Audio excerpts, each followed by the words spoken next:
Thank you all for being out here this afternoon. Your excitement and your enthusiasm is important.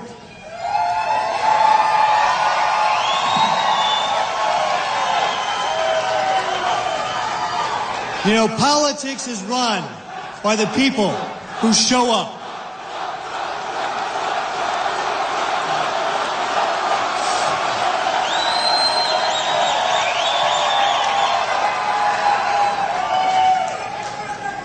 And by showing up here today, you have demonstrated that you want to chart a new course for our country.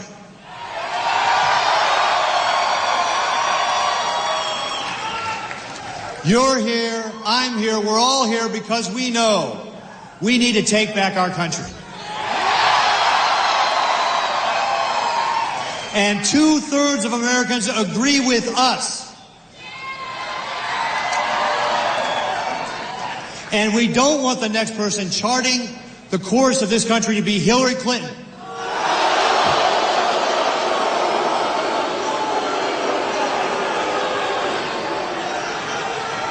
Will Hillary Clinton protect the Second Amendment?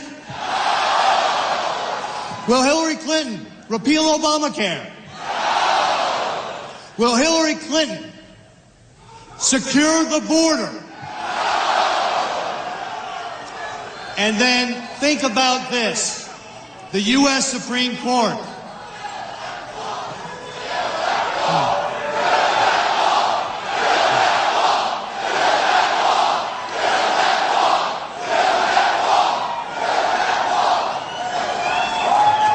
This election will also determine who is going to select this next Supreme Court justices. Folks, right now, we are in a lawsuit with the Obama administration because he is just trying to pass amnesty through executive order. Nebraska is one of the states suing him right now. And we've won in 2 lower courts. We were in front of the Supreme Court arguing our case just a couple of weeks ago. But if we lose, President Obama extends his amnesty plan. And that's why it is so important that the next president of the United States is a Republican.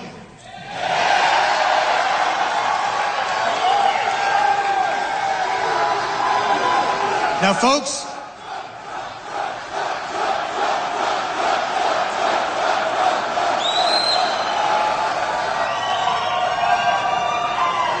I went through a contested primary. And then we all came together to support me as the nominee for the Republican Party here in Nebraska.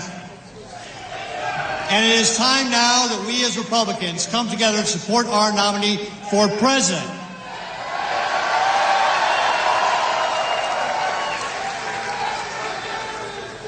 And while the nomination is now secure, we still have an important election on Tuesday. We've got to turn out and vote for Donald Trump. But all of our candidates up and down the line, we're trying to get in good candidates like Don Bacon for U.S. Congress. So we need you to show up again on Tuesday. You will, all right. Now, folks, I know you didn't come to listen to me. I know. So now that we've established it's important to get behind our nominee and how special it is here in Nebraska to have a Republican nominee or any nominee for president before they actually are president, let me introduce to you the man who needs no introduction.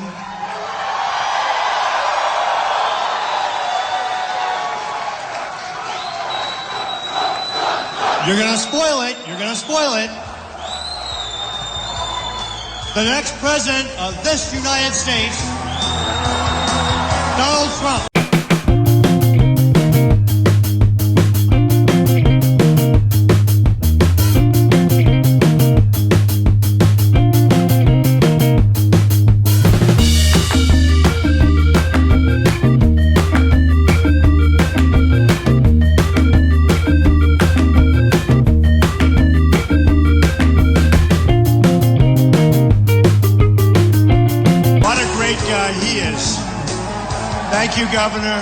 great job.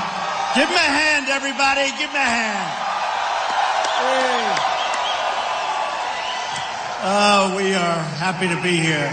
You know, I was going to cancel because, you know, a lot of people dropped out of this race, right? They dropped out. And I said, I don't know. So we called up West Virginia last night. We had 35,000 people. The place was packed. This one we have 10 or 11,000, and we have people still pouring in. So I said, let me ask you, with West Virginia, was it done? I mean, people like they're expecting to go. They said yes. I said, then we have to go. I said, what about Nebraska? I love Nebraska. What about Nebraska? Well, and I said, is it like, I mean, are the people expecting to be there? They said yes. I said, we're going. We got to go, right? We're going to have a little fun. We're going to have a little fun. But like Pete said, we have to go on Tuesday and vote. Because we're looking to break the all-time record. We've passed Eisenhower. We've passed Nixon. We've passed almost everybody. We're just about ready to pass Ronald Reagan, who we love. We're just about ready to pass, we just passed everybody. And we have a lot of states to go. But we want to create such a record like they haven't had before. So if you can, on Tuesday, it'll take you 2 minutes. Go in, vote. The stronger we look, the stronger we are. We've had more votes than anybody. And don't forget, I started out with 17 people. And one by one, it was a beautiful thing to watch. Beautiful. So we had a good time. I mean, it's been an amazing experience for me. You know, I've never done this before. I've been a politician for 10 months. And these guys have been politicians for 30 years in some cases, right? How am I doing? Am I doing a good job? Right? We don't play games. But we have a message. You know, we have the right message. We're tired of being dopes. We're tired of being the stupid people. We're tired of having these leaders down the drain, and that's what they're doing. We're going to have great trade deals. You know, in Nebraska, and I just learned, I said, how's it doing business like with Japan? You send business to Japan. You don't send business to China, because China doesn't take your business. We take their business. They don't take our business, right? You know that. You know that? They won't take our business. So we take all of their stuff. We don't tax them. They send everything in. Everything's beautiful. But when Nebraska wants to send their product, and they have great product, great agricultural product, which is important. But when you want to send your product to China, they don't take it. No, we don't want it, right? Now, when you send it to Japan, where they send the cars in, no tax, very little tax, practically nothing. They send the cars in. When you send your beautiful agriculture, the best in the world, you send your agricultural product in, what happens? 38% tax, right? 38% tax into Japan. Oh, think of it. They call it a tariff, you know, a tariff. It sounds a little bit better, a tariff. But the whole thing, we're not going to do this stuff anymore, folks. We're not going to play the games anymore. We're going to level it out. And you want to see a trade imbalance? You want to see a trade? Just take a look at Japan. Millions of cars come pouring in. You go to Los Angeles, the biggest ships you've ever seen, loaded up with cars, right? And you look at what we have. We send beef. Beef is very important, but it's not quite as big a product. Do we agree? Okay? Do we agree? Sometimes they send it back because they don't want it, because their farmers don't want it. They send it back. And then we send it back. It goes back and forth, and then they charge you much more. They call it Kobe beef. It's old. It's old. It's old. Who the hell wants it? And they charge you much more money. But here's the thing. Look, there's a 38% tariff when you send your product. There's practically no tariff or tax when they send theirs. Tell me, folks, who's making these deals? I can tell you Pete wouldn't be making that deal. On a federal level, it's ridiculous. We're being outdealt, we're being outplayed, and we can't have it anymore. Now, you've been watching all of the elections that have been taking place, and I really have. I've gotten to know this country so well. And, you know, it started with New Hampshire, where my first victory. I'll always forget that. I mean, there's nothing like it. These beautiful valleys, these beautiful streams. And what's their big problem? Heroin. I said, what do you mean heroin? What are you talking about? Heroin. It pours in from the southern border. And I said, you know what? If I win, we'll build a wall. Build the wall. Build the wall. You have the same problem. We'll build the wall. It pours in. But I said to the people of New Hampshire, and you know, that was my first victory. The first I won in a landslide. I've won them all in a landslide. You want to know the truth? I will not criticize my competition anymore. Although I could. When somebody says bad about me, even as recently as yesterday, I'm allowed to hit them, right? So, because who cares? You know. No, but I won't talk about Jeb Bush. I will not say he's low energy. I will not say it. I will not say it. And I won't talk about Lindsey Graham, who had like 1 point. You ever see this guy on television? He is nasty. He gets outdealt at all levels of the campaign. He leaves a disgrace. He can't represent the people of South Carolina well. He goes on television. I've never seen a guy on television knocking me all the time. It's hard to believe I win everything in a landslide. This guy goes on television. Then he talks about, I know more about the military than Trump. I've been dealing with it for years. Yeah, for years. And that's why we can't beat ISIS. For years. They deal for years. We need new thinking. So he fails with his campaign horribly. He then endorses somebody else, and then he endorses Bush, and he endorses everybody. He's like bad luck. As soon as he endorses the people, they drop out. And then I see him on television knocking me. You know, you're supposed to be coming together. Paul Ryan, I don't know what happened. I don't know. He called me 2-3 weeks ago. It was a very nice conversation. He was congratulating me. This was before we had the ultimate victory, but he was congratulating me on doing so well. I figured routinely he'd be behind it. And he, the other day, just had a big surprise because I've had so many endorsements. I mean, today, a lot of them. Bob Dole came in. Dick Cheney came in. Many congressmen came in. Many senators come in. And we've had tremendous endorsements from a lot of people, both current and people that were here and highly respected people. And, you know, Rick Perry is an example. He came in, and I've always liked him. But he's a tough competitor, and he fought hard, and he was rough on me, right?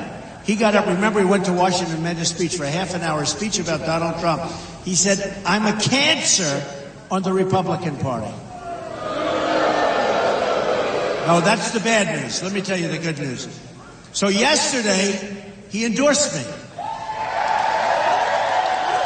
And I like him. I do like him. I forgot about the 1 hour where he went wild. But he said, one of the most talented or brilliant or something candidates ever to run for the presidency in the history of the presidency. So you have that statement, and then you have this statement. There's a big difference. That's a big gap. But I appreciate it, and I like Rick Perry, and he's a good man, and I appreciate that he did that. But the one that we're surprised at, and I'm not surprised with the Bush family, in all fairness, because I've been very critical of what happened during the term. So I'm not surprised. And Jeb, we hit hard. Do we agree? But what people don't say is that he hit me hard. He spent $14 million on negative ads. So people will say, you weren't nice to the Bush family. The guy spent $14 million on negative ads. I didn't spend anything on negative ads on him. It really tells you when somebody can spend $14 million on negative ads, it sort of says, like, do ads have any power? You know, I would go up to New Hampshire before the vote. The best was Florida. They spent, I think, $28 million on negative ads. They spend thousands and thousands. You know the total negative ads? Have you seen it on television? 66,000 negative ads. I want to see Pete get 66,000 negative ads. Pete, you wouldn't be standing. You'd say, I'm going home. I'm leaving. I'm going home. Pete, 66,000 negative ads, over $100 million. And I'm leading by a lot. It was a landslide. In fact, it's over. I don't know. So I don't know what it means. But I tell the story. I'm in Florida, and I had a tough race against Marco, and I like Marco. I like everybody once it's over. I like people. But Marco was very popular in Florida and is very popular. And I was down, and I own Trump National Doral, and they're having the big golf tournament. And Adam Scott from Australia, he's one of the top couple of golfers of the world. He's phenomenal. Long, straight, everything, does everything. He ends up winning with a phenomenal chip shot, almost goes in the water. The 18th hole at Doral is the hardest hole on the PGA Tour. It's considered the toughest hole. It averages like 4.8, which is impossible for a par 4, right? So Adam Scott hits a good drive, then he hits a shot, and he goes left, almost goes in the water. He hits this unbelievable chip shot, a flop shot, 4 or 5 feet from the pin, sinks the putt, he wins the tournament. And all week long, I'm watching these horrible negative ads about myself. And we have hundreds of televisions all around the green. We have all these televisions where it's called the Cadillac World Championship. It's a big, big tournament. And thousands and thousands, tens of thousands of people. And I said to myself, oh, wait a minute, I forgot about this. I'm supposed to go out on the green, hand the trophy to Adam and all the people there, Tim Fincham, the PGA Tour. And I say, wait a minute, what happens if they have negative ads? They're going, because they said, and now Adam Scott, but before we get to Adam, we'll have a few commercials. Thank you very much. I said, oh, this is terrible. I said, I told my people, get the televisions turned off. Turn them off, but there were hundreds, they were all over the place. And lo and behold, ad after ad after ad. And the election was like the next day. And I got hit 4 times. And by the way, the ads are wrong. Yeah, for the most part, right? Couple. But the ads are wrong. They're lies. I mean, there's one guy, one company, Club for Growth, crooked as hell. They go out, they ask me for money. I said, how much? $1 million. I said, I don't even know who you guys are. I did it as a favor to a friend of mine. Would you see the Club for Growth? Give me a break. How about that name? So they leave. They write me a letter asking for $1 million.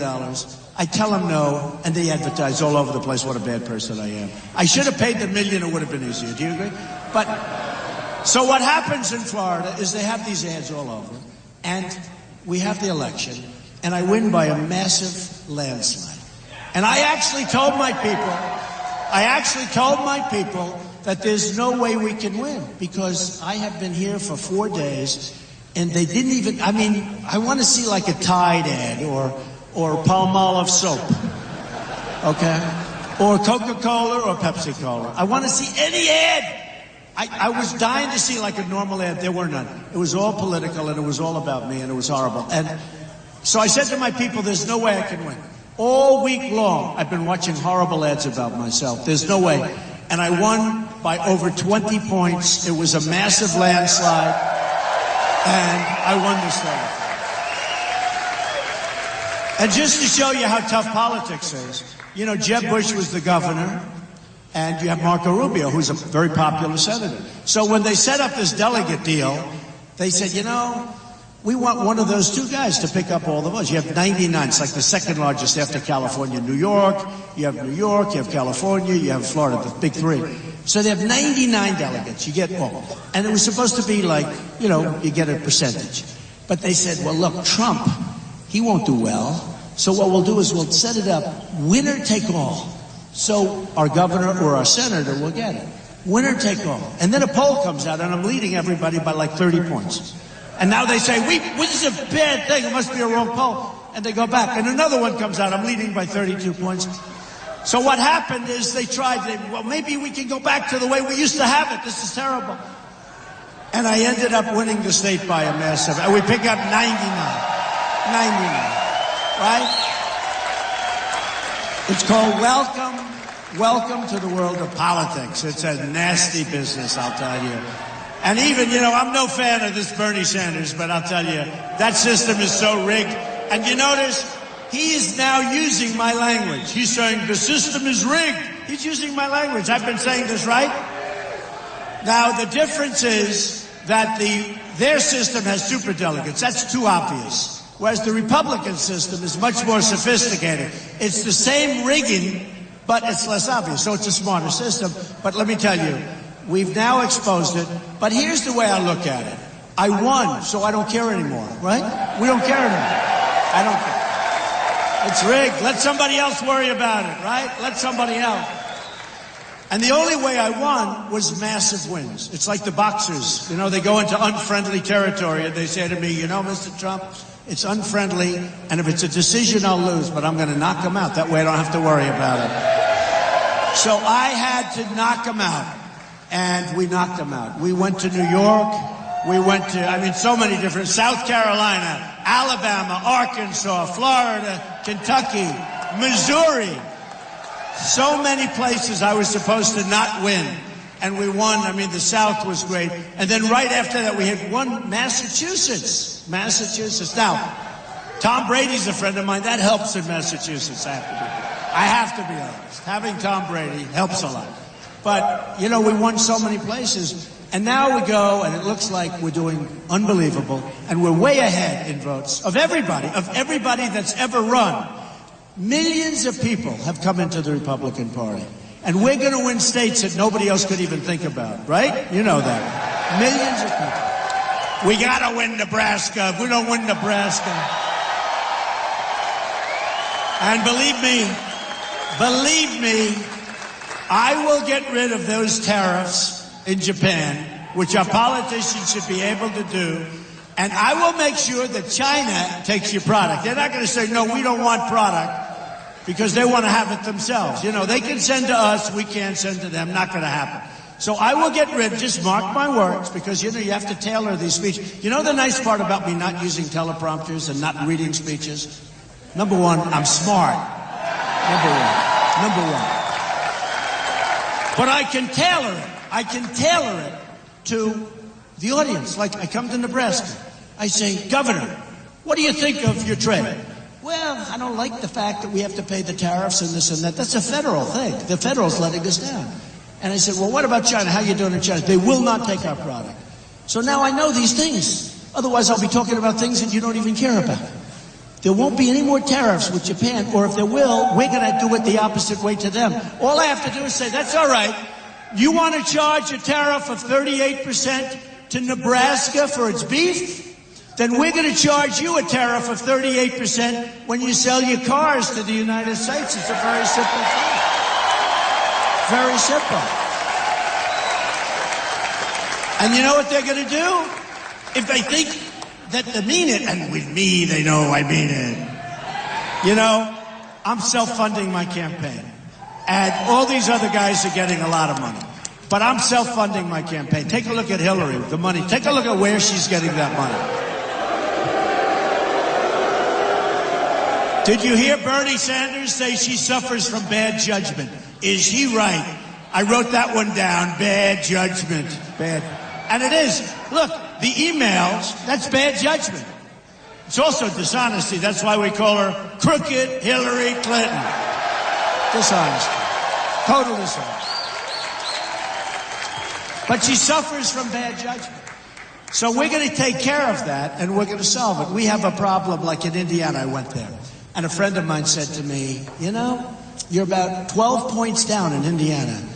And then a lot of people, including, I love Pete, but I think his brother doesn't like me as much as he does. But I like him so much, I'm starting to like the Chicago Cubs again. All right? But we had a problem because we went to Indiana. We have these groups, never Trump, even though the people love me. A lot of the rich don't like me. But the people love me, and the people are plenty rich. They love me. The loyalty of our folks. And by the way, we're going to make our country great, folks, for everybody.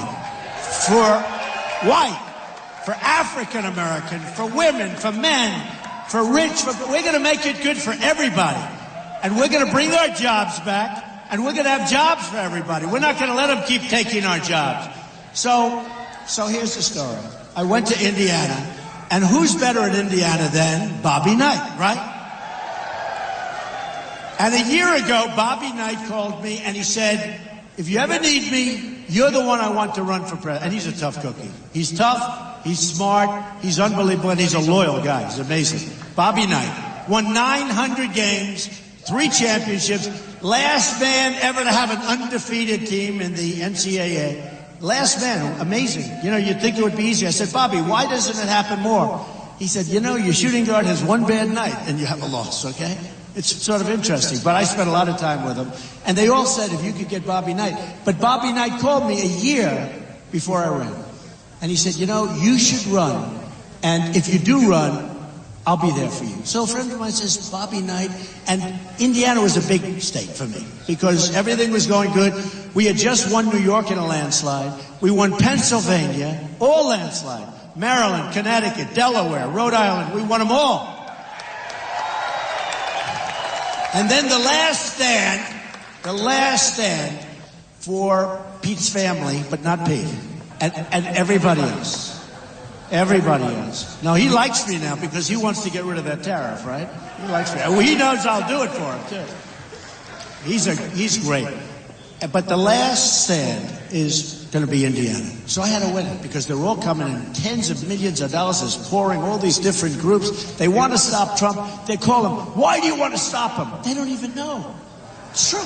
They had this one woman on. Oh, this woman. They had this one woman on. You know, I'm not even allowed, I think, to say she has blonde hair because they'll say it's sexist. You know, Hillary Clinton, he spoke harshly to a woman today. He therefore treats women badly. I mean, this woman is out of control. It's her only chance. She should keep doing it because it's her only chance of winning. And do the women like me, by the way? Do the women like me? Right? I think they like me. I'm telling you, every single state I won with women, I won with it, but I won with women. And that's, I don't even care about the men anymore. I just want to win with the women. The hell with the men. The men. I've been winning with the men. I've got these massive numbers. They all say, he wins with the men, he's through the roof. The hell with that. I want to win with the women. Okay? I want the women. But, so they were all saying that Indiana, great place, great people. I have some great friends there. The Hilberts and just some great people. And they all say Indiana is like the firewall. That's all. So 4 or 5 weeks ago, I was 10, 12 points down. So I went there 2 weeks before the election. I made a couple of these kind of speeches. We had fun. We had tremendous turnout. I said, how am I losing? Nobody gets these crowds. I had one crowd, over 20,000 people. I said, wait a minute. When you have 20,000 people and other people, I don't want to use their names anymore. I would have used their names, but I don't do that anymore. Because you win. You know, you win, you don't use their names anymore, right? But other people would have like 300 people. They'd have 196 people. I'd have 20, 25,000 people. So I said, wait a minute. How do I have 25,000 people? And 2 days before, one of the other candidates is there, and they had like 200. And I'm supposed to be in second place? I don't think so. Anyway, I left, and I was up. Then I came back a couple of days before, and we stayed there, and it was incredible, and we won. But Bobby Knight was unbelievable. And Bobby Knight went around with me, and he went into those crowds, and they love him in Indiana. And I'll tell you what, it was an incredible endorsement. And you know, endorsements usually don't mean that much. You get them from some politicians, and you get them in, it doesn't mean. But when you get an endorsement of Bobby Knight in Indiana, it was something really special. It was unbelievable. So Indiana, which turned out to be, you know, it was going to be the firewall, it was going to be something I couldn't win. I won with evangelicals, big league, but I won with evangelicals. I won with everybody. And what's going to be so important is to win Nebraska. Because, and I'm telling you, so what I did, and by the way, I like ethanol, okay? Is that okay? Do you like ethanol? Who the hell else likes ethanol but Trump? So I go out and I have statisticians, one of the most boring jobs in the world, but they like it, okay? No, it's got to be. And look, they do pages of stuff on Indiana. And it doesn't matter because what I told you, you know, 1 in 7 manufacturing jobs lost since Clinton administration lobbied to put China into the World Trade Center Organization, or World Trade Organization. Nebraska is doing lots of things. You had a horrible killing here, as you know, in Omaha. And we don't have to go into it, but illegal immigration, and I'm going to have strong borders. We're going to end. But you had in Omaha, they talk about it. You had a terrible situation here. And it's happening, by the way, it's happening all over the country, as you know, in San Francisco and Los Angeles. It's happening all over the country. And we're gonna stop it, folks. We're gonna stop it because it can't go on. And it's not gonna go on. And I looked at it and I read it, and we don't have to go over the names, but I read it, and what happened is horrible. But it's happening all over. And when I announced on June 16th, I came down the escalator with Melania, And they had, so look at all those cameras back there. World's most dishonest people. See that? That's the press. They are the world's most dishonest people. They are brutal. They never show crowds. I'm telling you, we had a crowd last night. We had a crowd in West Virginia. It was a stadium. I guess it was an ice hockey. It was massive. You couldn't get in. There were tens of thousands of people outside. They were trying to get in. We ended up putting big loudspeakers outside, but thousands. And I come home all the time. I said to my family, I said to my wife, and I said to other members of my family, did you see the crowd? They go, no, we didn't see it. Because we don't have too many protesters, believe it or not. Now, when we do, they make it a national story, right? If we have a protester, the headline, Donald Trump has protested. I mean, look at this group. Any protest? I like protesters because do we have any protesters, please, so the camera... You see, camera, there's a protester over there looking to the corner. Cameras, look into the back corner of the room right there. There's a horrible protester. Horrible. No, the only time they show. So I come home, we have this massive arena. It holds massive amounts of people. I don't know, like an NHL arena. And it's packed every corner. People are standing in the aisles. The fire department did me a favor. They let more people in from outside. And I come home. What'd you think of the crowd? Well, I heard it because, when you have 20,000 people screaming, it's different than when you have 200 people screaming. It sounds like roar. It's a beautiful sound, right? But they never show. So I want some protesters. Did you see Hillary Clinton had protesters? She doesn't do what I did. She had protesters.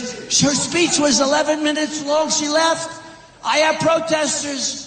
And my people are the greatest. But we have protesters. We've had we had one protester that was so loud and so obnoxious. He had a voice like Pavarotti. And the guy is way back in a corner with, I guess we had 22,000 people. And he's screaming. And it was, unacceptable. So I was rough with him. And I started screaming. I said, get the hell out of here. And I'm screaming. And the press killed me. They said, the way he handled that was mean. It was horrible. I said, get the hell out of here. Get him out of here now. Get him out. Okay.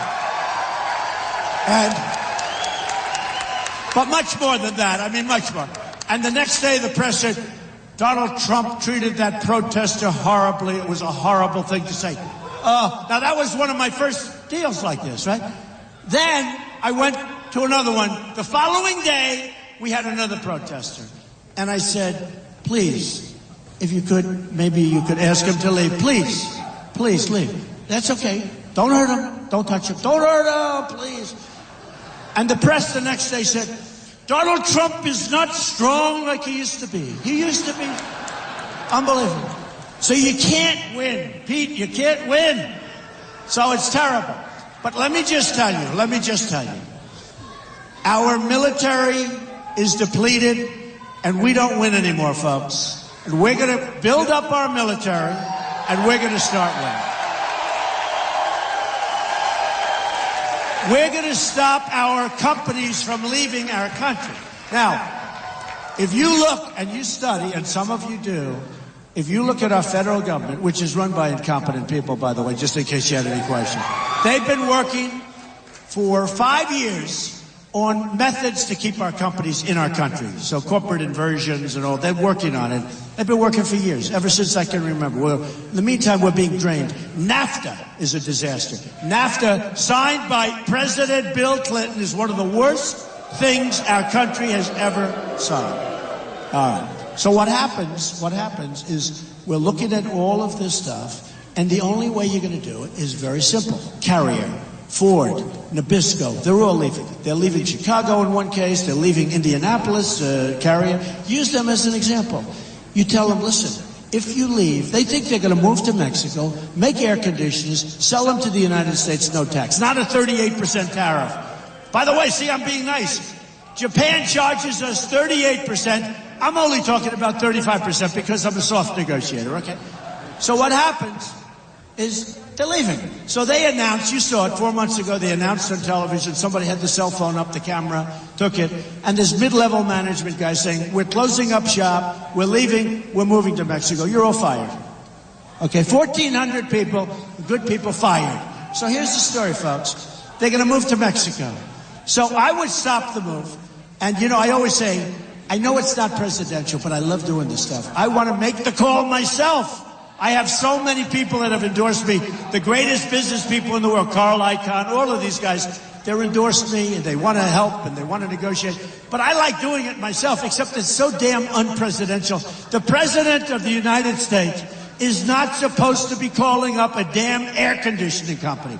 But I'll do it anyway because it's fun. It's fun, okay? It's fun. So I'll call them up. I'll say, now I'd like to call them soon, before they move. They haven't moved yet. They're going to move very soon. Say, just so you understand, if you move,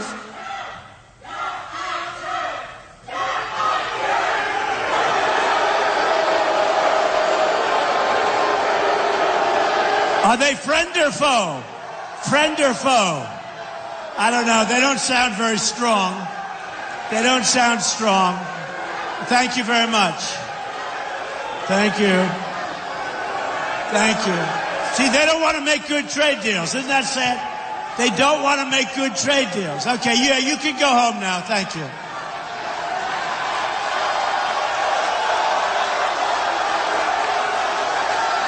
Yeah, get out of here. Get them out. Get them out of here. Get them out. Go home to Mom. Say hello to Mom. All right, thank you. Hey, do we love the police in this country? Do we love our police? Okay? They get treated so badly. They get treated so badly, and they're so good, and they do such a great job.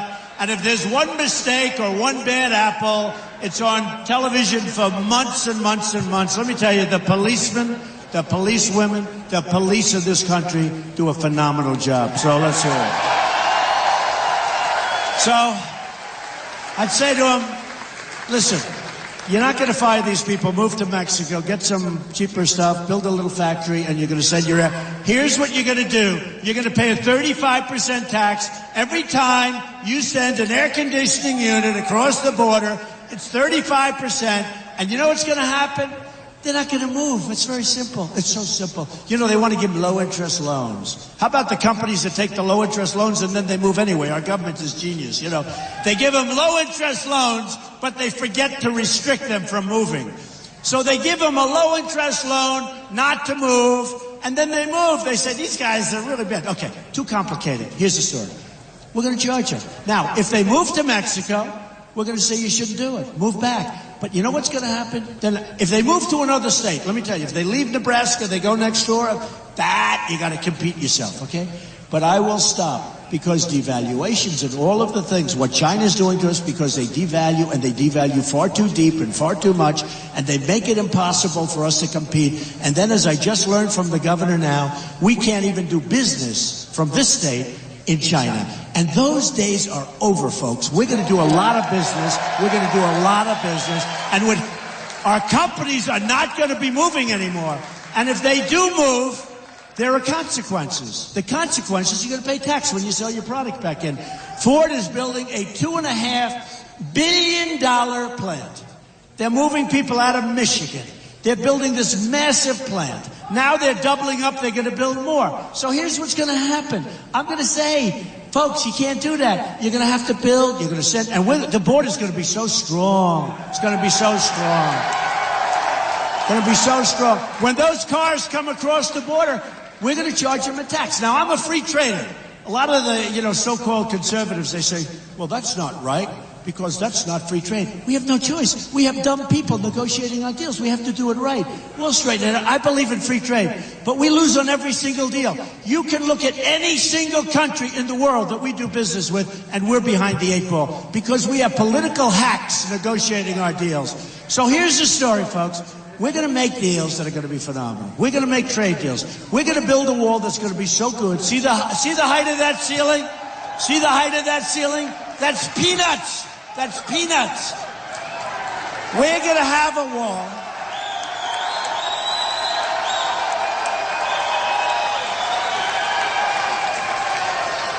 We're going to have a wall that if they ever get up there, they're not going to want to come down so fast. Believe they're going to say, whoa, this is not good.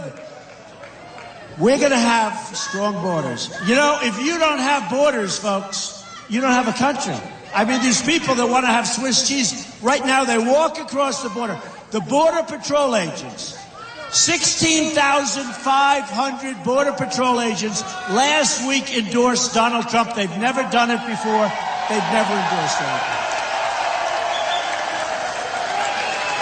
Sheriff Joe Arpaio, Sheriff Joe, endorsed Donald Trump. They endorsed Donald Trump. And let me tell you, I'm going to do a good job. And I love these people. See these people in the front row? You know why they're leaving? Because after this, I got to go take pictures with these people. We call them the elite. I don't know if they're elite. I think you look better, frankly, okay? But I got to go take pictures. So here's the story, folks. We don't win anymore as a country. We're going to win big league. We're going to win with our military. We're going to knock the hell out of ISIS. We have no choice. We're going to knock the hell out of ISIS. All right? We're going to knock the hell out of ISIS. We're going to take care of our great veterans. Our veterans are not being properly taken care of. I mean, Hillary Clinton said our veterans are fine, they're okay, and she wants all sorts of things to be given to illegal immigrants. She wants to take care of our illegal immigrants, the illegal immigrants. She wants to take care of them. She wants to give them Obamacare. Can you imagine? You're an illegal immigrant and you get Obamacare. Hillary Clinton wants to do it. Our country will be destroyed. Our country will be destroyed. And by the way, on the migration, we all have big heart.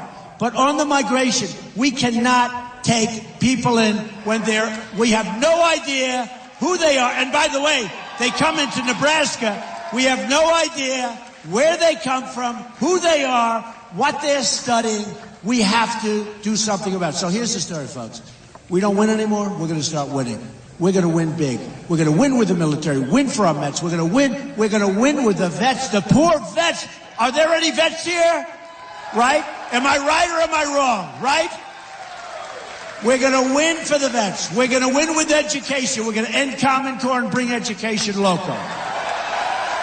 We're going to repeal and replace Obamacare.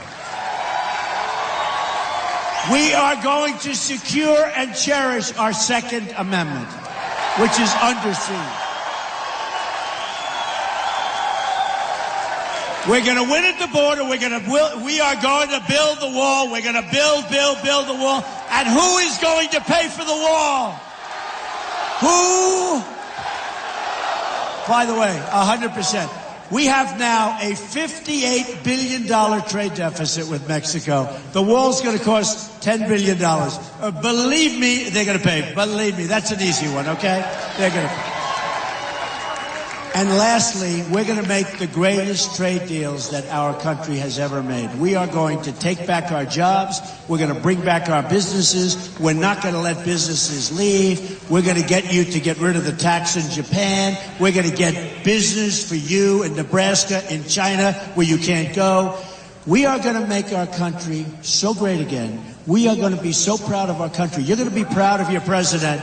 Now, here's what you have to do. On Tuesday, go vote. We got to break all records. On Tuesday, go vote. Go vote. And in November, go vote. Because we can't have another 4 years of Barack Obama, which is what we get. Which is what we get if we get Hillary. It's another 4 years of Barack Obama. In my opinion, it could be worse, okay? It could be worse. So on Tuesday, go vote. In November, go vote. I'll be back here. Don't worry about it. We'll be back. We'll see you again. But go vote. And I will tell you, you will be so proud of your country again. And we're going to start winning, winning, winning. And I kid when I say it. People like it. I like doing it. We're going to win so much that you're going to say, Mr. President, we can't take it anymore. We don't want to win so much. We're not used to winning. Mr. President, sir, please don't always win. And I'm going to say, no way. We're going to win, win, win, and we're going to make America great again. Thank you very much, Nebraska. We love you. Go vote on Tuesday. Thank you.